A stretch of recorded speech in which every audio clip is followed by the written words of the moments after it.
Solubility को हम कैसे देखेंगे, कितनी गैस डिसॉल्व है हमारे लिक्विड में, ठीक है, कितना कंसंट्रेशन है गैस का हमारे लिक्विड में, ठीक है। फिर से एक बार पढ़ लो, the solubility of a gas in a liquid is expressed as concentration of dissolved gas, कितनी गैस हमारे लिक्विड में डिसॉल्व है, कितना कंसंट्रेशन हमारी गैस का डिसॉल्व है लिक्विड में, उसे हम बोलेंगे सॉल्युबिलिटी ऑफ गैस, ठीक है। दूसरा क्या है, fishes are able to breathe underwater due to solubility of oxygen gas in water, ठीक है, समझ गया। मछली क्यों जिंदा रहती है, क्योंकि पानी में ऑक्सीजन रहती है, अपनी हाँ, पानी में घुली रहती है ऑक्सीजन अंदर, ठीक है। और उसको अलग अलग करने के लिए क्या होता है, उनके पास गिल्स होते हैं, गिल्स जो साइड में होते हैं, गिल्स। गलफड़े अपन क्यों नहीं कर पाते, अपने पास गिल्स नहीं है, गलफड़े हिंदी में बोलेंगे, बहुत बुरा लगता है बोलना है, गिल्स अच्छा लगता है बोलना है, ठीक है। फिशेस पानी में जिंदा कैसे रहती हैं, क्योंकि पानी में ऑक्सीजन घुली रहती है, ठीक है, ये एक एग्जांपल है solubility of gases in liquids का, ठीक है। अब फार्मास्यूटिकल्स में अगर हम बात करेंगे तो एफर्वेसेंट प्रिपरेशन क्या होती है, बताओ जरा एक दो एग्जांपल। एफर्वेसेंट एफर्वेसेंट एफर्वेसेंट मतलब ऐसी चीज जिससे बुलबुले निकले, बुलबुले बबल्स निकले, जैसे इनो है ना, वो एफर्वेसेंट का एग्जांपल है, ठीक है। एफर्वेसेंट लिख लेना साइड में कहीं भी, जहां जिससे बबल्स निकले, जैसे अपन हमने उसे पानी में डाला तो बबल्स निकलेंगे, किसी भी सॉल्यूशन में डाला तो बबल्स निकलेंगे, उसे बोलते हैं एफर्वेसेंट, ठीक है। कभी देखा है कुछ एफर्वेसेंट, बताइए। एफर्वेसेंट तीनों के अलावा बता। चूल्हे में पानी डालता है तब भी तो होता है। अब वो एफर्वेसेंस नहीं होता बेटा, वो एक्सोथर्मिक रिएक्शन होती है, एक्सोथर्मिक रिएक्शन है बबल्स। एफर्वेसेंट मतलब पहले अलग अलग थी चीजें, फिर हमने मिलाया तो एकदम से वो टूट के उसमें से बबल्स निकले। सर कैल्शियम कार्बोनेट की टेबलेट होती ना सर, वो भी तो मैंने तो नहीं खाई आज तक वे कैल्शियम कार्बोनेट टेबलेट, कैल्शियम की टेबलेट आती है, लेकिन वो एक कैल्शियम एक्स, हाँ तो आती तो है, वो मान रहा हूँ, लेकिन एफर्वेसेंट नहीं होती है ना, एफर्वेसेंट नहीं होती, ऐसा नहीं होता पानी में डालने से बुलबुले निकलेंगे। क्रोसीन की डिस्पर्सिबल टेबलेट होती है, हाँ वो भी ठीक है, वो भी ठीक है। अब तुम लोग जहाँ भूख लग रही है मुझे, दूसरा मैं बता रहा हूँ तुम लोग किसने बोला था बीच में, कुछ बोला था ना अभी, किसने क्या बोला था यार अभी, नींबू और सोडा था पहले, मिस हो गया एकदम से। कितने कुछ एग्जांपल दिया था, क्रोसीन टेबलेट, हाँ क्रोसीन का बोला था, बट डिस्पर्सिबल होती है, डिस्पर्सिबल बोला टूटना, हाँ। एफर्वेसेंट अलग चीज है, डिस्पर्सिबल अलग चीज है ना। अब 5th सेम में टेबलेट का टॉपिक आएगा पूरा, वो पढ़ोगे आप लोग, ठीक है। एफर्वेसेंट मतलब कुछ भी चीज से बबल्स निकलना, जैसे हमने पाउडर पी रहे हैं, इनो के ग्रेन्यूल्स होते हैं, उसे हमने डाला ग्लास में, तो क्या होगा, एकदम से बबल्स निकलेंगे टूट के, है ना। जब वो चीज टूटेगी अंदर, पाउडर जाके टूटेगा तो बबल्स निकलेंगे उससे, वो होता है एफर्वेसेंस, CO2 का निकलना बाहर, उसे बोलते हैं एफर्वेसेंस। लेकिन डिस्पर्सिबल मतलब क्या होता है, जो क्रोसीन की बात कर रहे हैं, डिस्प्रिन आती है, क्रोसीन आती है, वो क्या होते हैं, डिस्पर्सिबल मतलब टूटने वाले, पानी में जाके टूट जाते हैं, एफर्वेसेंट नहीं होते वो, ठीक है। एफर्वेसेंट का मतलब सिंपल याद रखना, CO2 इवॉल्व होना, ठीक है। Effervescent preparation containing dissolved CO2, जिनमें CO2 होती है, जैसे इनो, अमोनिया वाटर एंड HCl, ये सब अपन करेंगे, है ना, एग्जांपल है। तो दूसरा क्या, फार्मास्यूटिकल एरोसोल। एरोसोल क्या होते हैं, एरोसोल्स,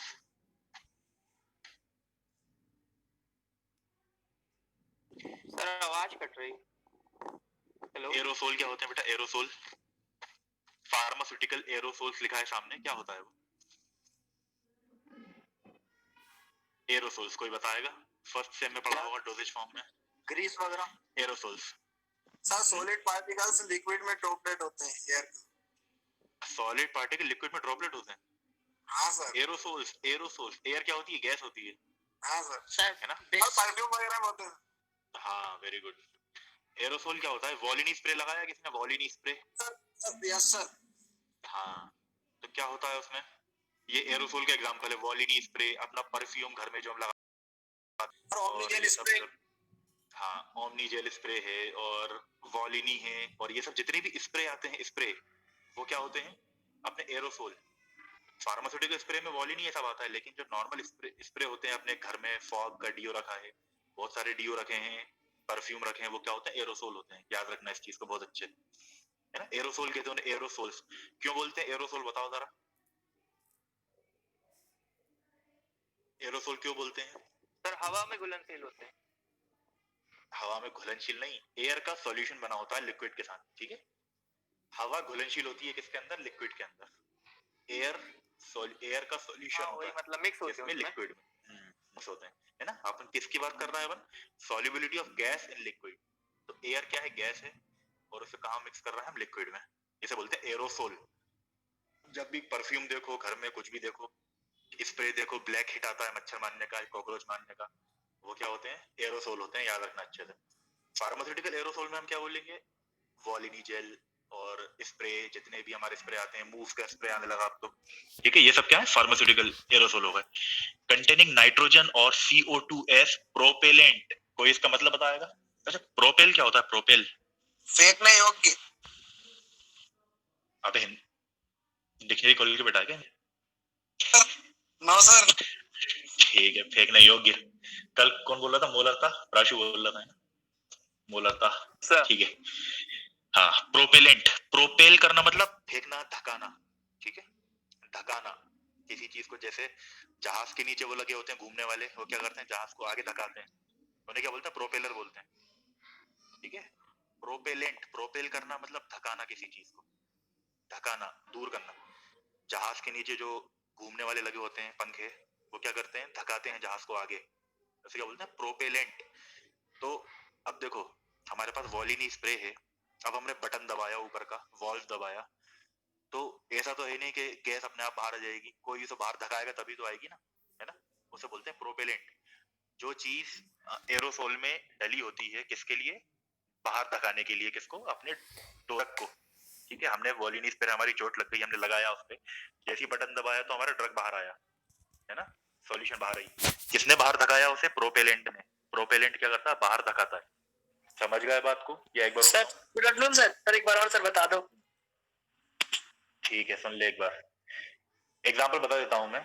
एफर्वेसेंट मतलब वो चीजें जिनसे CO2 का इवोल्यूशन होता है या बबल्स बनते हैं ना, उसे बोलते हैं एफर्वेसेंट, ठीक है। दीप्ति ने बोला था कैल्शियम कार्बोनेट, वो क्या है? एक्सोथर्मिक रिएक्शन है, वो एफर्वेसेंट नहीं बोलेंगे उसे, है ना। बोल भी सकते हैं, हो सकता है बोलते हो, मुझे अभी इसका नॉलेज नहीं है कि उसे एफर्वेसेंट बोलते हैं कि नहीं। दूसरी चीज क्या बात की थी हमने? Pharmaceutical aerosol. एरोसोल किसे कहते हैं? एक और बात सुन लो। एफर्वेसेंट का एग्जांपल होता है इनो। इनो का सबसे अच्छा एग्जांपल एफर्वेसेंट का है ना, जो भी ग्रेन्यूल्स आते हैं इनो के, वो एग्जांपल है एफर्वेसेंट का। दूसरा हमने क्या बात की? Pharmaceutical aerosols. एरोसोल मतलब एयर का सॉल्यूशन। जो हमारे घर में परफ्यूम है, जो वॉलिनी स्प्रे है, ओमनी जेल स्प्रे है, मूव स्प्रे है, वो सब क्या होते हैं? एयर के सॉल्यूशन होते हैं। लिक्विड के अंदर एयर भरी होती है ना, उसे बोलते हैं एरोसोल्स, ठीक है। अब दूसरी बात हमने बताई प्रोपेलेंट। प्रोपेलेंट क्या होता है? जो बाहर धकाए, बाहर फेंके, है ना, उसे बोलते हैं प्रोपेलेंट। जैसे आगे एग्जांपल आएंगे फिफ्थ सेम में, पूरा मतलब फोर्थ सेम में आपका, जो अगली बार मैं ही पढ़ाऊंगा अगर हुआ तो कॉलेज में। प्रोपेलेंट क्या करते हैं? बाहर धकाते हैं। पूरे एग्जांपल आएंगे, बहुत सारे एग्जांपल पढ़ेंगे इनके। फ्लोरिनेटेड कार्बन आते हैं इसमें बहुत सारे, ठीक है। एरोसोल समझ गए, प्रोपेलेंट समझ गए, सभी आगे बढ़े। प्रोपेलेंट, ठीक है।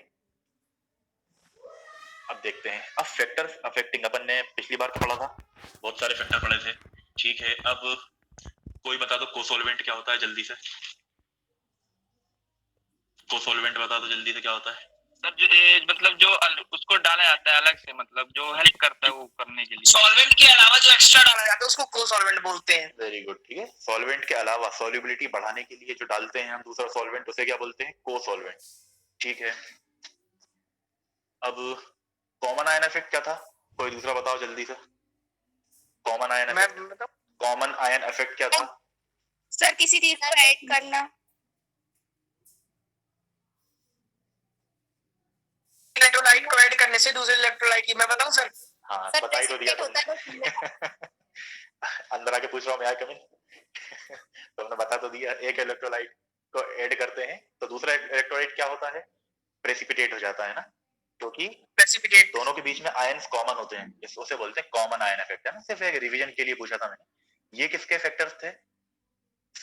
Solubility of solid in liquid, ठीक है। अब हम बात कर रहे हैं solubility of gases in liquid के फैक्टर्स की। Factors affecting solubility of gases in liquid. जब हम गैस को डिसॉल्व करेंगे तब कौन कौन से फैक्टर अफेक्ट करेंगे? सबसे पहला फैक्टर है टेम्परेचर, अब तुम बताओ, मैं कॉमन सेंस से बताओ, अगर टेम्परेचर बढ़ाएंगे तो गैस घुलेगी या बाहर निकल जाएगी? बाहर निकल जाएगी सर। और कोई बताओ, अगर टेम्परेचर बढ़ाएंगे तो गैस की सॉल्युबिलिटी का क्या होगा? कम होगी या बढ़ेगी? सोच के बताओ, बिल्कुल इजी। सर काम होगी। कैसे?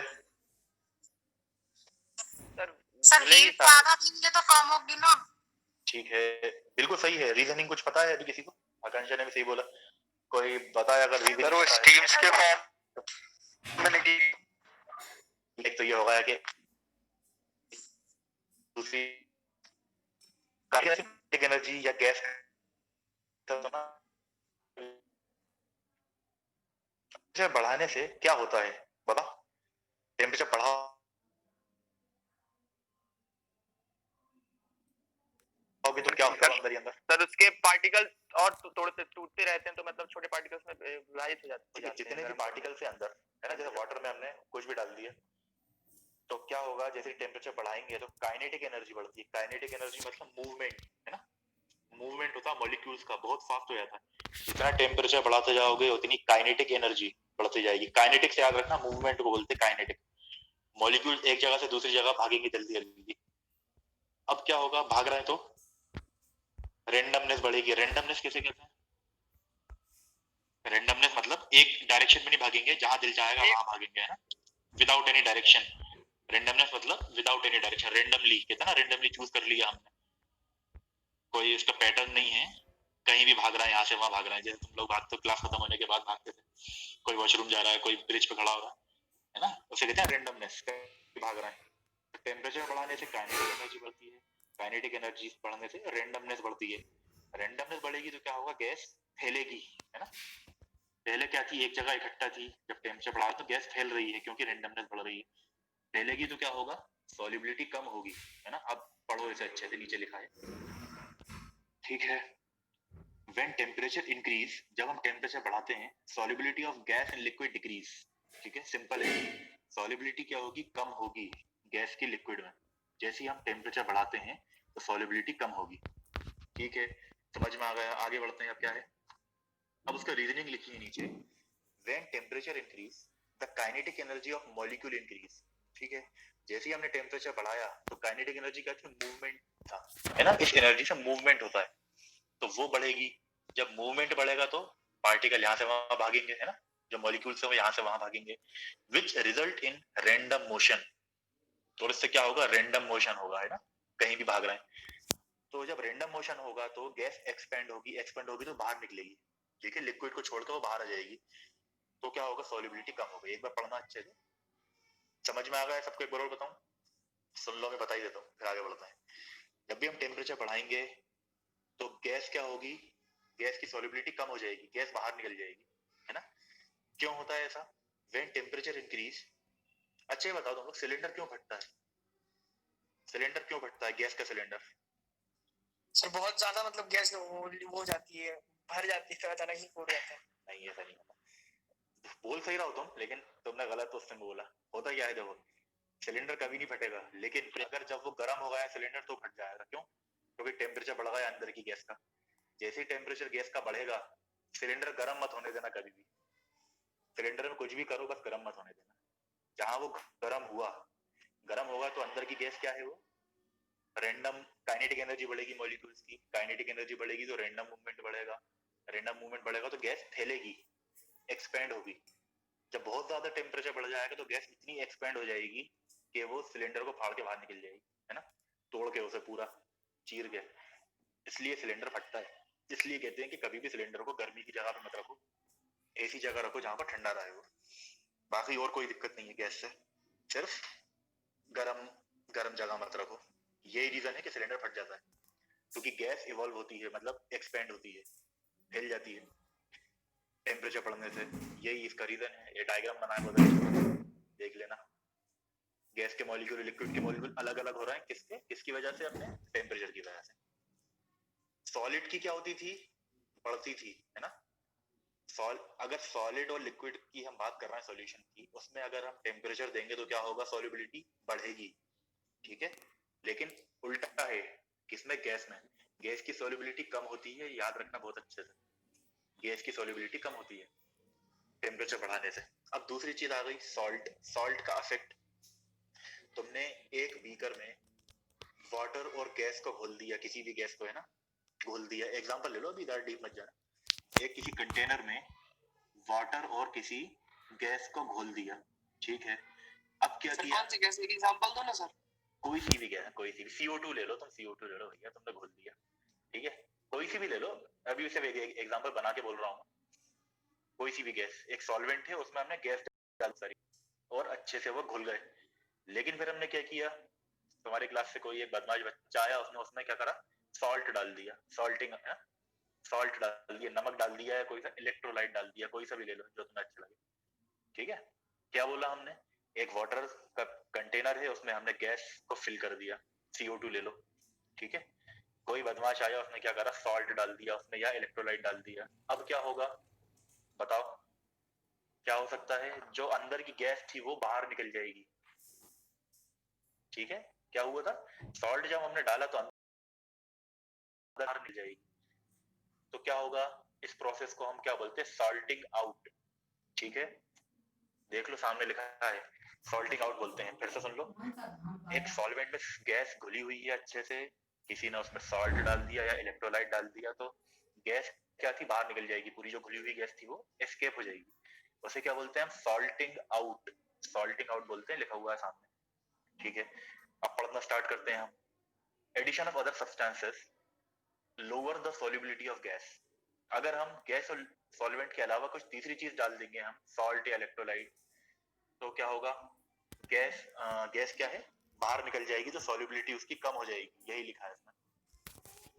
When salt is added to a solution, the gas escapes from solution. This is called salting out.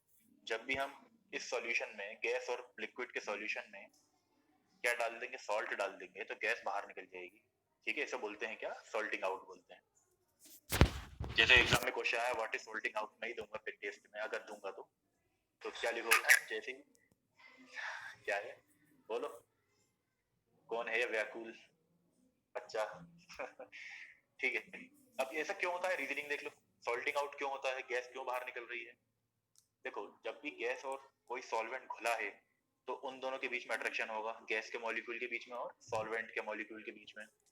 लेकिन जैसे ही हमने सॉल्ट डाला, तो क्या होगा, जैसे ही हमने सॉल्ट डाला, तो सॉल्ट और सॉल्वेंट के मॉलिक्यूल क्या करेंगे, अट्रैक्ट हो जाएंगे, गैस बाहर निकल जाएगी, है ना। फिर से सुन लो, गैस और सॉल्वेंट का मिक्सचर है हमारे पास, गैस और सॉल्वेंट के मॉलिक्यूल्स के बीच में बॉन्ड बने हैं, अट्रैक्शन है।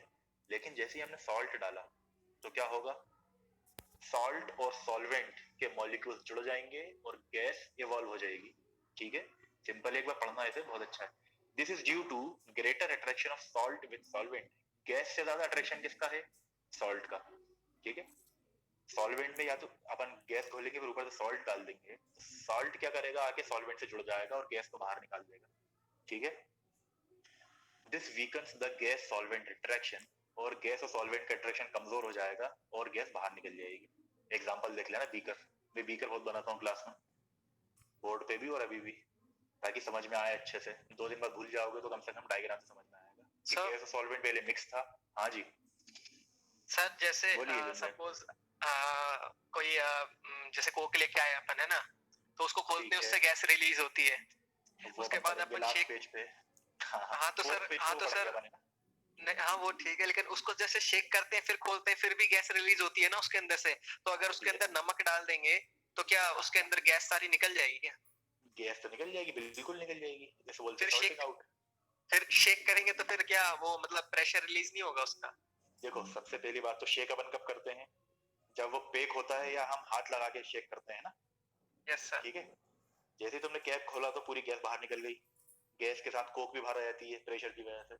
यस ठीक सर। है, दूसरी चीज, जब आपने खोल के थोड़ी देर रख दिया तो थोड़ी देर में पूरी गैस निकल जाएगी, तो वो सिर्फ वाटर ही वाटर या फ्लेवर ही फ्लेवर बचेगा और कुछ नहीं बचेगा, है ना। ये अपन 4th पेज पे पूरा आ रहा है, अपन अच्छे से पढ़ेंगे। ठीक है सर। अभी ये 2nd पेज चल रहा है अपना। ठीक है, 2 चीजें हमने पढ़ ली, टेम्परेचर बढ़ाने से गैस की सॉल्युबिलिटी कम होती है, सॉल्ट डालने से गैस की सॉल्युबिलिटी कम होती है, या इलेक्ट्रोलाइट डालने से कम होती है। इसे क्या बोलते हैं, सॉल्टिंग आउट। क्यों होता है ऐसा? क्योंकि सॉल्ट और सॉल्वेंट का अट्रैक्शन ज्यादा है और गैस को बाहर निकाल देता है। अब ये मोस्ट इंपॉर्टेंट चीज है इस टॉपिक की, इफेक्ट ऑफ प्रेशर। अब तुम लोग बताओ, किसी भी गैस और लिक्विड को पे आप प्रेशर लगाएंगे तो सॉल्युबिलिटी बढ़ेगी या कम होगी? प्रेशर का क्या इफेक्ट होगा सॉल्युबिलिटी पे गैस की? अगर हम प्रेशर लगा रहे हैं तो मिक्स होंगे क्या गैस और लिक्विड या नहीं होंगे? बताइए कोई। अगर हम प्रेशर लगा रहे हैं गैस और लिक्विड पे तो क्या मिक्स हो जाएंगे दोनों? सोचो ना, कॉमन सेंस है। नहीं होगा सर। क्यों नहीं होगा? सर हो जाएंगे। हो जाएगा सर। ठीक ठीक ठीक, अपन देखते हैं इसको, है ना, जो भी डाउट हो क्लियर हो जाएगा। व्हेन प्रेशर इंक्रीज, जब भी हम प्रेशर इंक्रीज करते हैं the solubility of gas in liquid. मैं बताऊं? बता दो। सर जो गैस के मॉलिक्यूल्स होंगे वो इंक्रीज हो जाएंगे और मॉलिक्यूल्स इंक्रीज नहीं होंगे, जो भी जैसे जैसे हम प्रेशर लगा रहे हैं किससे लगाएंगे? इंजेक्शन का पिस्टन देखा है तुमने? इंजेक्शन को हम दबाते हैं हाँ उसे पिस्टन बोलते सर हैं। नहीं, मेरे क्या नहीं मतलब जैसे जैसे अपन प्रेशर बढ़ाएंगे ना तो गैस की मॉलिक्यूल्स इंक्रीज होते जाएंगे, ठीक है ना? और फिर उसके बाद ठीक ऐसे ही ना। सही है, सही बोल रहा हूँ। रीजन अपन हाँ। देखते हैं ना, जब प्रेशर बढ़ाएंगे तो सॉल्युबिलिटी ऑफ गैस बढ़ जाएगी लिक्विड में, ठीक है। दूसरी हमने एक क्या देखा, pressure is directly proportional to solubility of gas. Pressure is directly proportional to solubility of gas. जितना ज्यादा प्रेशर बढ़ाओगे उतनी ज्यादा गैस की सॉल्युबिलिटी बढ़ती जाएगी, ठीक है। टेम्परेचर से सॉल्युबिलिटी कम होती है, सॉल्टिंग आउट से सॉल्युबिलिटी कम होती है, लेकिन जब प्रेशर लगाओगे तो क्या होगा? सॉल्युबिलिटी बढ़ेगी। अब क्यों बढ़ती है? If pressure increases more gas goes into the solution, ठीक है। अब ये सिर्फ याद रखो, मैं आगे डायग्राम बता रहा हूँ। अगर प्रेशर इंक्रीज हो रहा है तो ज्यादा गैस सॉल्यूशन में जाएगी। अब देखो, ये मैंने डायग्राम बनाया है बहुत ही ब्यूटीफुल वाला। क्या है इसमें? एक कंटेनर है जिसमें गैस और सॉल्वेंट मिक्स है, ठीक है। अभी हमने क्या किया ऊपर से, ऊपर से एक पिस्टन से प्रेशर दबा रहे हैं हम उसे, है ना। पिस्टन जैसे, पिस्टन क्या होता है? इंजेक्शन देखा है आप लोगों ने? इंजेक्शन तो जो जिस चीज को हम दबाते हैं, हवाने वाला दबाते हैं उसे बोलते हैं पिस्टन। वो दबा रहा है प्रेशर के लिए हम दबा रहे हैं, है ना, ताकि लिक्विड में जो इंजेक्शन है वो बाहर निकल जाए। पिस्टन क्यों होता है? प्रेशर के लिए, प्रेशर अप्लाई करने के लिए। इंजेक्शन में जैसे हम दबाते हैं क्या होगा, एक लिक्विड है उसके ऊपर गैस है, दोनों अलग अलग हैं। अब हम क्या कर रहे हैं? उनको मिक्स कर रहे हैं। पिस्टन को हमने दबाया तो जो अनडिसॉल्व्ड गैस मॉलिक्यूल्स थे वो क्या कर रहे हैं? सॉल्वेंट में जाके डिसॉल्व हो जाएंगे, ठीक है। समझ रहा हो डायग्राम को? गैस और सॉल्वेंट को हमें मिक्स करना है।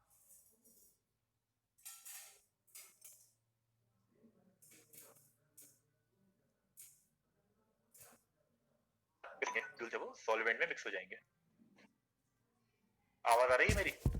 नहीं नहीं कट गई थी सर, कट गई थी, नहीं आई। आप बीच में कट गई थी ना, कॉल आ रहा था यार। ये कॉल कौन करता है इस टाइम? ठीक है ठीक है। हाँ, क्या बोल रहा था मैं? गैस और सॉल्वेंट को जब हमें मिक्स करना है तो पिस्टन को हम दबा रहे हैं। पिस्टन क्या कर रहा है? प्रेशर अप्लाई कर रहा है। प्रेशर अप्लाई करेगा पिस्टन तो जो अनडिसॉल्व्ड के गैस मॉलिक्यूल थे वो डिसॉल्व हो जाएंगे सॉल्वेंट में जाके। बहुत ही इजी है, समझ में आ गया सबको? गैस का मॉलिक्यूल सॉल्वेंट में डिसॉल्व हो रहा है। ये किस लॉ से बोला है? किस साइंटिस्ट ने? हेनरी ने बोला है ना। हेनरी, एक हेनरीज लॉ है, तुम लोगों ने 11th और 12th में पढ़ा होगा बहुत अच्छे से, सब होशियार बच्चे हैं। हेनरीज लॉ 11th या 12th में आया होगा। हेनरी ने क्या बोला है? प्रेशर और सॉल्युबिलिटी की, गैस के मतलब गैस, जब सॉल्युबिलिटी की हम बात करते हैं गैस और लिक्विड की, इन्होंने क्या बताया है देखते हैं आगे हम। Henry's law expresses the relationship between pressure and solubility. Pressure और सॉल्युबिलिटी को रिलेशनशिप बताया है इन्होंने कि जब हम प्रेशर अप्लाई करेंगे तो सॉल्युबिलिटी बढ़ेगी या कम होगी, ये इन्होंने प्रूव किया था, ठीक है। हेनरीज लॉ मोस्ट इंपॉर्टेंट है, याद रखना। किस किस के बीच में बताया था रिलेशन इनने? प्रेशर और सॉल्युबिलिटी। किसके बीच में? प्रेशर और सॉल्युबिलिटी, ठीक है। जितना प्रेशर बढ़ाओगे उतनी सॉल्युबिलिटी बढ़ेगी, ये इन्होंने प्रूव किया था। अब हेनरीज लॉ क्या है देखते हैं। Henry's law states that the concentration of dissolved gas, concentration of dissolved gas, जितनी गैस डिसॉल्व होगी वो किस पे डिपेंड करेगा? Is proportional to partial pressure. Partial pressure के प्रोपोर्शनल होगा। अब कोई जल्दी से बता दो पार्शियल प्रेशर क्या होता है, फिर आगे बढ़ते हैं हम। पार्शियल प्रेशर क्या होता है? बताओ जल्दी से। पार्शियल प्रेशर नहीं पता? मैं बता दूं? Sir mixture of gas. Partial से पार्शियल प्रेशर बोलेंगे। मिक्सचर प्रेशर ऑफ की बात गैस कर रहा है ना। देखो होता सर क्या है, ठीक है अब तुम लोग समझो है ना। ठीक है, एक पॉइंट तक सही बोला है तुम लोगों ने। देखो क्या होता है, बीकर में तुम्हें ऊपर कुछ मॉलिक्यूल दिख रहा है गैस के, रेड रेड कलर के, है ना? तो वो क्या करेंगे, अपन जब प्रेशर लगा रहे हैं तो उन गैस के मॉलिक्यूल के प्रेशर लगेगा सॉल्वेंट पे, लगेगा कि नहीं पता? लगेगा, है ना? तो एक एक मॉलिक्यूल का जो प्रेशर होगा, सिंगल मॉलिक्यूल का टोटल पर, देखो सब जब अपन पूरे मॉलिक्यूल्स का प्रेशर को टोटल करेंगे तो उसे क्या बोलेंगे, टोटल प्रेशर, है ना? जितने भी ये गैस के मॉलिक्यूल हैं सब प्रेशर लगा रहे हैं सॉल्वेंट पे, इस इन सबको मिला के क्या बोलेंगे, टोटल प्रेशर, ठीक है? लेकिन किसी एक अगर मॉलिक्यूल की हम बात करेंगे, किसी एक मॉलिक्यूल के प्रेशर की बात करेंगे तो उसे क्या बोलेंगे, पार्शियल। पार्शियल मतलब पार्ट, अपना पार्ट। कोई एक मॉलिक्यूल अगर प्रेशर लगा रहा है तो उसे क्या बोलेंगे, पार्शियल प्रेशर। ठीक है, समझ गए बात को? बहुत सारे मॉलिक्यूल लगा रहा है उनकी बात कर रहे हैं तो हम बोलेंगे टोटल प्रेशर। कोई एक मॉलिक्यूल प्रेशर लगा रहा है तो उसे क्या बोलेंगे, पार्शियल प्रेशर। इंडिविजुअल मॉलिक्यूल के प्रेशर को हम बोलते हैं पार्शियल प्रेशर। अभी हेनरी लॉ को समझ लो फिर आगे बढ़ते हैं। कंसंट्रेशन ऑफ डिसॉल्व गैस, कितनी गैस डिसॉल्व हो रही है वो किसके बराबर होगा, is proportional to partial pressure of the gas. ठीक है, सिंपल है ये तो, जितना आप प्रेशर लगाओगे गैस पे उतना ही कंसंट्रेशन ऑफ डिसॉल्व गैस बढ़ेगा। ठीक है, जितना ज्यादा प्रेशर लगाओगे उतना ही ज्यादा गैस डिसॉल्व होगी। सिंपल सा रूल है इनका, हम भी पढ़ ही रहे हैं कि प्रेशर से सॉल्युबिलिटी बढ़ती है। हेनरी ने क्या बोला है कि जितना ज्यादा आप प्रेशर लगाओगे, जितना ज्यादा गैस प्रेशर लगाएगी पार्शियल प्रेशर, उतना ही ज्यादा गैस डिसॉल्व होगी अंदर जाके। समझ गए? नितेश अग्रहरी जल्दी से बताओ क्या समझे। सर मैं बताऊं? कोई भी बता दो। अरे मैं बता रहा ना सर। हाँ बता दो। Hello hello. गुस्सा हुआ है, हाँ बता दो बता दो। अरे पार्शियल प्रेशर मतलब कोई एक पर्टिकुलर कोई एक मॉलिक्यूल जो होगा वो प्रेशर अप्लाई करेगा उसको, बस। ठीक है, और सब लगाएंगे प्रेशर तो उसे क्या बोलेंगे, सारे टोटल टोटल प्रेशर, है ना? किसी एक की बात करेंगे तो पार्शियल प्रेशर बोलते हैं।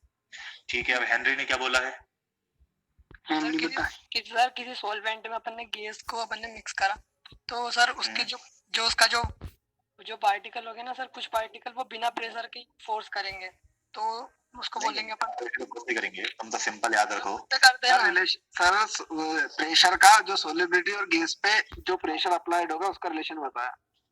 ठीक है, प्रेशर का इफेक्ट क्या होता है, सॉल्युबिलिटी, वो बताया हेनरी ने। और इन्होंने क्या बोला है कि जितना कंसंट्रेशन है डिसॉल्व गैस का वो किसके बराबर है, जितना प्रेशर लगाएंगे हम उसके ऊपर उसके बराबर है। ठीक है, सिंपल सा है, जितना प्रेशर लगाओगे उतनी सॉल्युबिलिटी होगी या उतना कंसंट्रेशन होगा गैस का। बिल्कुल इजी है, एक बार और सुन लो लास्ट टाइम फिर आगे बढ़ते हैं। हेनरी ने क्या कहा है, जितना आप प्रेशर लगाओगे उतना ज्यादा कंसंट्रेशन होगा गैस का। ठीक है, बस आगे बढ़ते हैं अपन। अब तुम एक बार पढ़ लोगे तो समझ में आ जाएगा। सर प्रेशर अलग से लगाना पड़ेगा ना? अलग से लगा दो ना, पिस्टन देखो ना, अपन पिस्टन बनाया है हमने, ये हमने बना दिया है ना। पिस्टन के बाद भी तो प्रेशर लग रहा है ना अपना गैस के मॉलिक्यूल का सॉल्वेंट में जाने के लिए, उसे बोलते हैं पार्शियल प्रेशर। ठीक है, तो जितना प्रेशर लगाओगे उतना डिसॉल्व होगा गैस, सिंपल है। इसका वो देख लो, अब जो पार्शियल प्रेशर लिखा था मैंने, क्या लिखा था, partial pressure is pressure applied by individual gas molecule. कोई एक गैस मॉलिक्यूल अगर अप्लाई कर रहा है प्रेशर तो उसे क्या बोलेंगे, पार्शियल प्रेशर। टोटल प्रेशर भी पढ़ लिया, सारे गैस के मॉलिक्यूल जब मिलकर प्रेशर लगाएंगे उसे क्या बोलेंगे, टोटल प्रेशर। अब हेनरी लॉ की इक्वेशन देख लो क्या है, C2 is directly proportional to P। C2 is directly proportional to P, simple है। अब जब प्रोपोर्शनैलिटी का साइन हटाएंगे तो कांस्टेंट आ जाएगा। C2 is equal to इसे क्या बोलेंगे, सामने बना है जो साइन,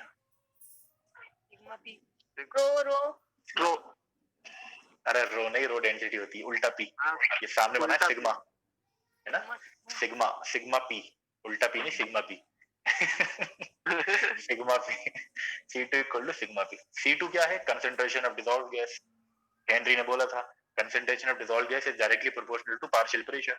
ठीक है, C2 क्या होगा, concentration of dissolved gas, P होगा पार्शियल प्रेशर, और जब अपन ने प्रोपोर्शनैलिटी का साइन हटाया तो क्या आ गया अपना, कांस्टेंट आ गया। कांस्टेंट को क्या बोल रहे हैं हम, सॉल्युबिलिटी कोएफिशिएंट। ठीक है, ये सब देख लेना, ये तो इक्वेशन है। अब ये देख लो, ये थोड़ा पेज ऐसे ही आ गया, सही से फोटो नहीं आ रहा था उसका। अकॉर्डिंग टू हेनरी लॉ ने क्या बोला है, the solubility of gas increases as the pressure of the gas on solution increases. ठीक है, सॉल्युबिलिटी बढ़ जाएगी जब हम प्रेशर बढ़ा देंगे, ये हम पढ़ चुके हैं। दूसरा क्या बोला है, the solubility of gas decreases and the excess gas escapes when pressure is decreased। Gas की solubility कम हो जाएगी और जो ज्यादा गैस है वो बाहर निकल जाएगी जब प्रेशर हम हटा देंगे। अब इस चीज को कैसे समझते हैं, जो अभी गुंजन बात कर रहा था, क्या बोल रहा था गुंजन, कि जैसे ही हम बॉटल का कैप खोलते हैं तो एक प्रेशर निकलता है ना, प्रेशर निकल जाता है बाहर।